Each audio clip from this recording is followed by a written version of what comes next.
Пайғамбар саллаллаху алейхи ва саллям дүниеден көз жұмғанына 1433 жыл болды. Ошодан бері ақырғы пайғамбар Мұхаммад алейхиссалам қиямат күнге чейин біздің пайғамбар. Бұға иман келтіреміз. Тағдырға иман келтіреміз. Жақшылығына дағы, жамандығына деп, өлгөндөн кийин тирилүү деп иман келтіреміз. Ошон үчүн урматтуу эне карындаштар, баарыбыз өлгөндөн кийин тирилем деп жашайлы. Өлгөндөн кийин мен кайра тирилем. Өлүм менен сыноо бүтөт, жашоо бүтпөйт. Сынала турган убакыт бүтөт, ажал деп коет аны. Бирок жашоо чыныгы жашоо башталат. Жалган жашоодон чыныгы жашоого өтөсүз. Өлүм бул көпүрө. Жалган жашоодон чыныгы жашоого көпүрө.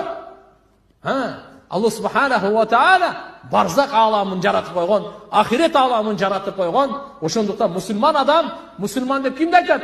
Өлгөндөн кийин тирилгенге ишенгенди айтат. Канча энелерибиз, чоң энелерибиз, тайнелерибиз, чоң аталарыбыз канча деген өтүп кетти. Алардын бардыгын кыямат күнү көрөбүз.